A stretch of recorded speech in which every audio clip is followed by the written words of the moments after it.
I wish I could tell you that this is a joyous occasion and I did the video I wanted. I wish I could tell you that Disney thought that the amount of clips or whatever scenes I had wasn't too much, but I can't tell you any of that today. What I'm here to tell you is we have a video pending approval. We've disputed the kind of copyright slash fair use, but I don't think that it'll be ready for you in time because they have 30 days to do it. This is something I did yesterday and I didn't realize that that's the way things were nowadays. So we're going to get past that. The video that you're about to see is going to essentially be like this. It's going to have me with a picture in the background slash wallpaper. Now you can't see my hand, but there you go. In the background slash wallpaper, probably pertaining to the scene or kind of moments I'm talking to. And hopefully that'll be enough for this time. And I've learned my lesson. And next time I will make the screen very, very small, no audio, and myself very, very big over it. And hopefully that will help.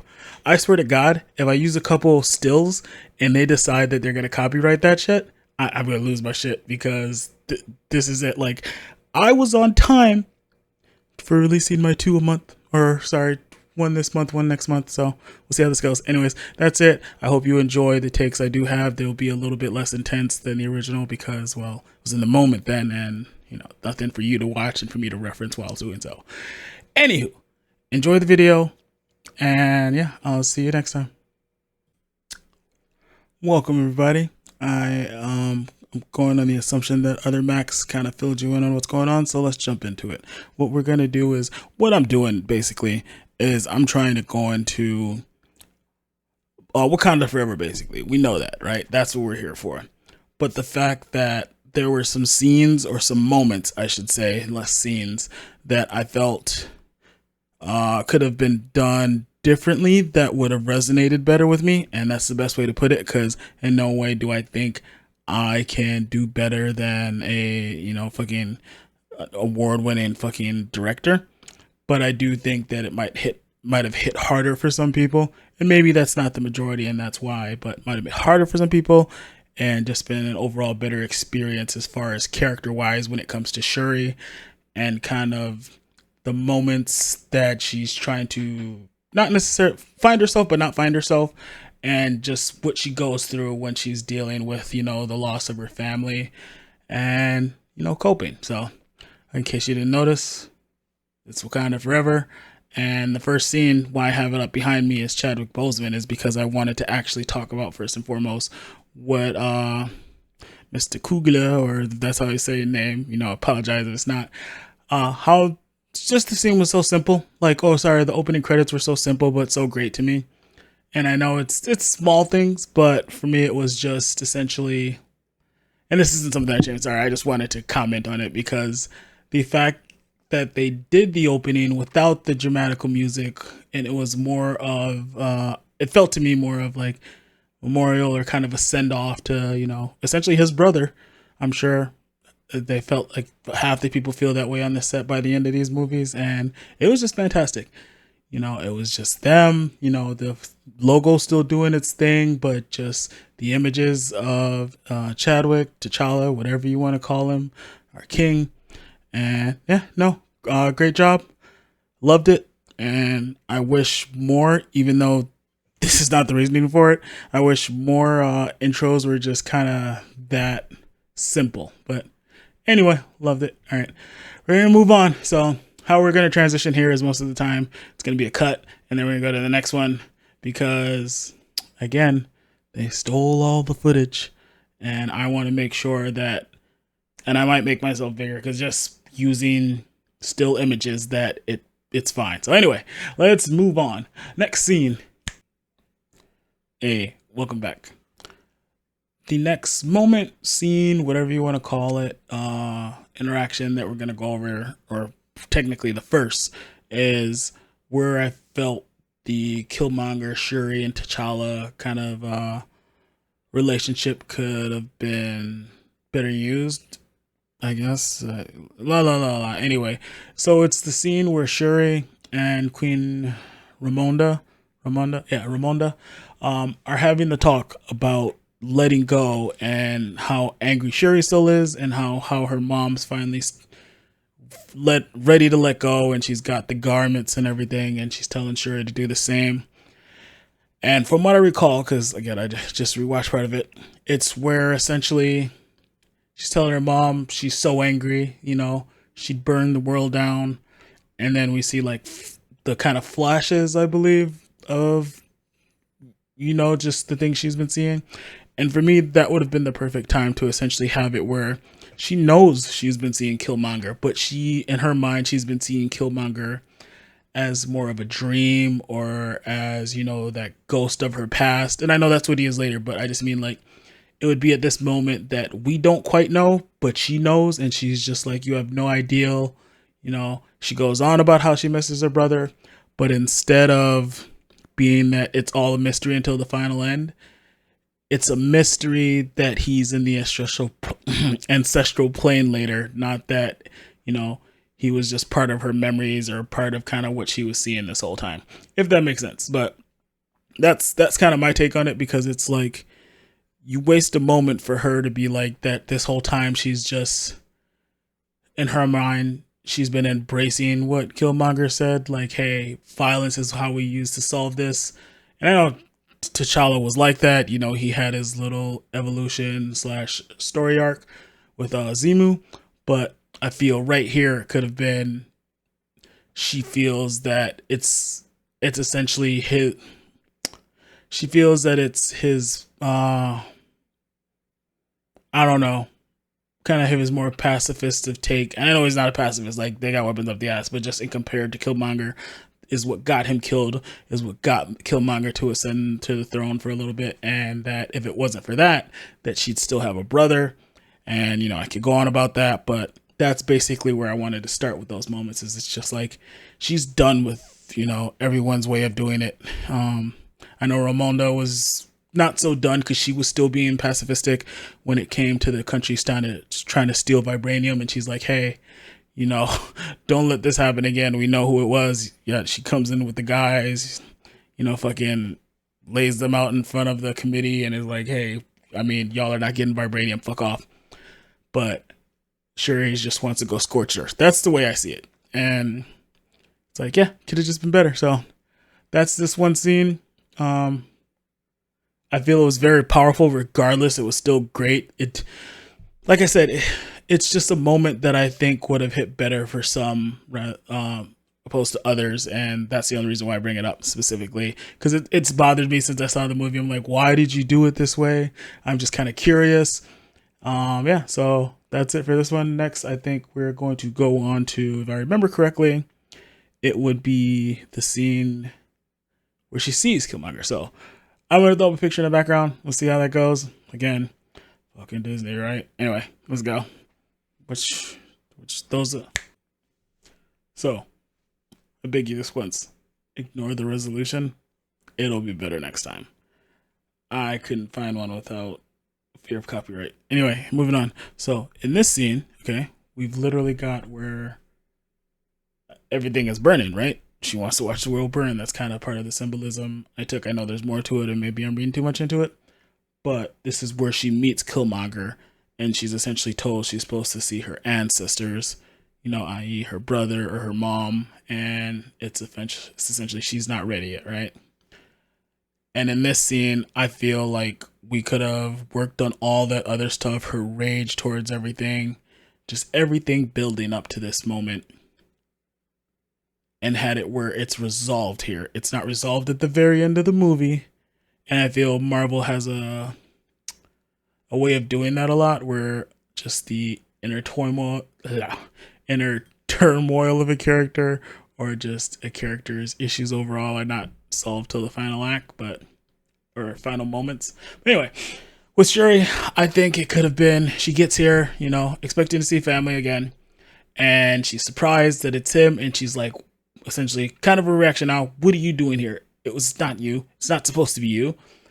Better dialogue than that, obviously, but to me, there's build up to it, right? Like, most of us could say, hey, we saw this coming, but at the same time, she could then reference like how she's been seeing him, and then he harps on it like he does in this scene, and like, oh no, I'm the one you needed to see right now, yada yada yada. And it's just more so her being like, no, I don't want to be like you, and they're having their back and forth, their, I guess their little conversation, and they go through the reasons why, again, partially what he did is why his way was better, and seeing that how T'Challa's way made him end up here or end up dead anyway.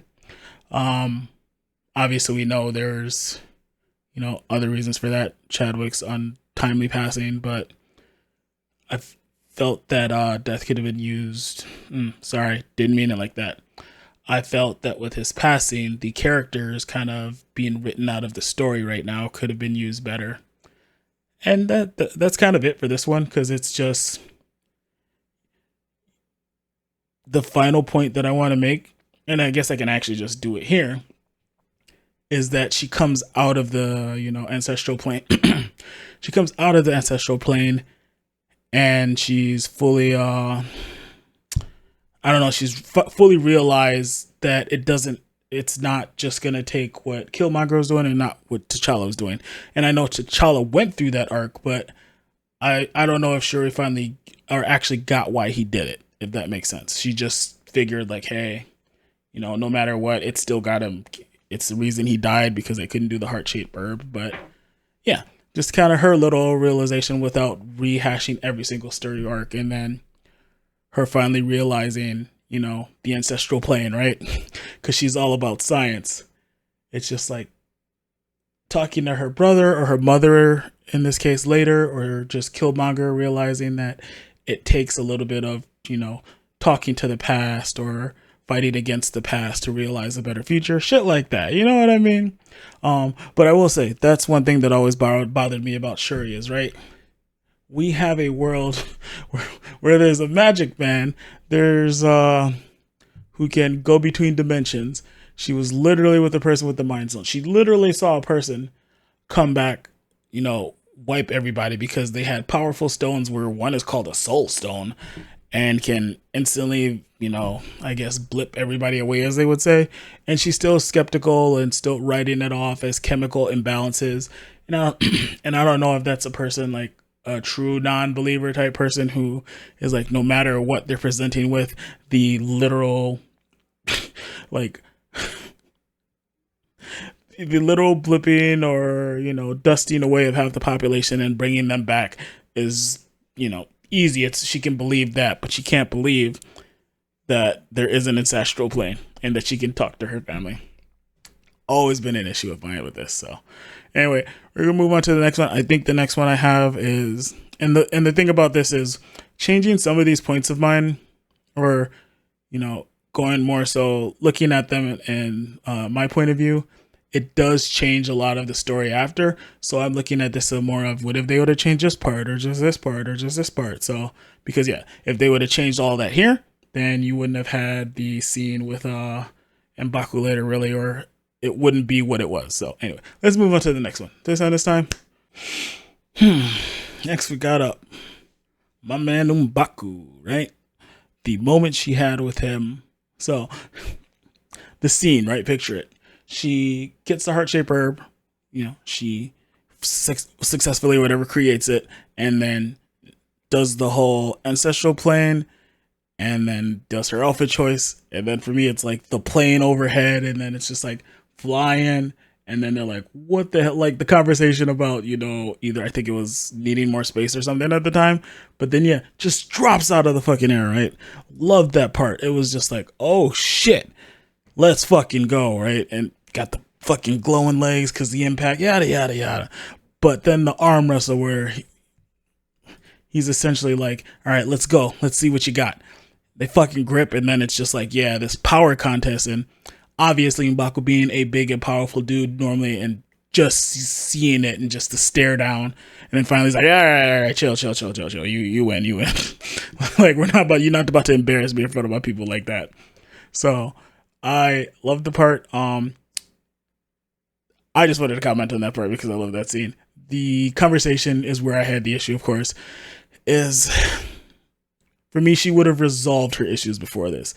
And that would have been, maybe they didn't tell us that directly. Maybe she was still like looking at it, or when her conversation with Killmonger ended, she's still looking at the camera, just thinking.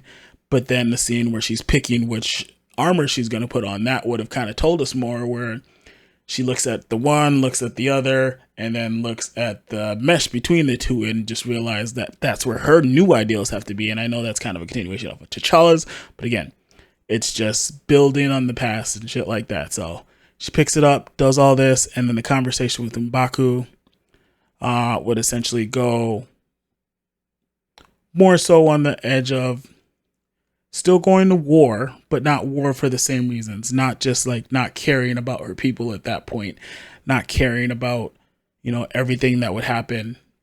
It would be more measured, right? Because as it stands, what we see there is a person who's still full of rage, and don't fucking get me wrong, she has every right to be. Her family was murdered. Like, yeah, essentially, I mean, T'Challa aside,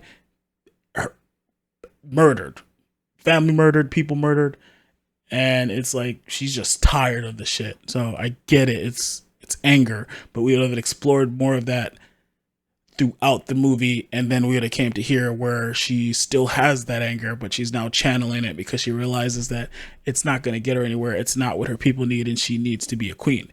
She realizes all that in the last couple minutes after all this has happened, after all the counsel she's given by M'Baku.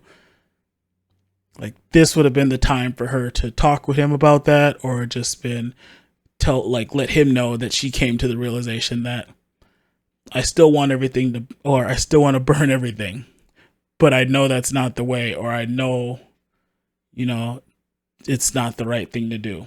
And she, yeah, just internalizes or channels the rage. I have M'Baku's picture because dude's fucking just awesome. Dude just, yeah, hilarious, powerful, yada, yada, yada. So, I guess that's more so talking to, yeah, that, sorry. It would have been resolved is essentially what I'm saying. You wouldn't have needed as much of that scene, and you wouldn't have needed as much of the reaction, and you could have done something else with it. Again, the conversation could have been just how, and then how we still get to the water with all the cool effects. That part I don't know. You could still do the same thing, but I think most people were saying you're gonna go to the ocean where he has the advantage. What? You know what I mean? Like, your people are literally they can fucking literally breathe underwater. None of you can, except for the motherfuckers with the suits, right? So, like I said, it's a little bit more difficult this format because when I had the video up, excuses and everything, it was a little bit easier to talk to as it was happening. Hopefully we'll get that up one day, but for now, we're not gonna harp on it. We're gonna move on. And we're going to go to the next scene. Sorry, no more snaps. Whoa, I'm over here now.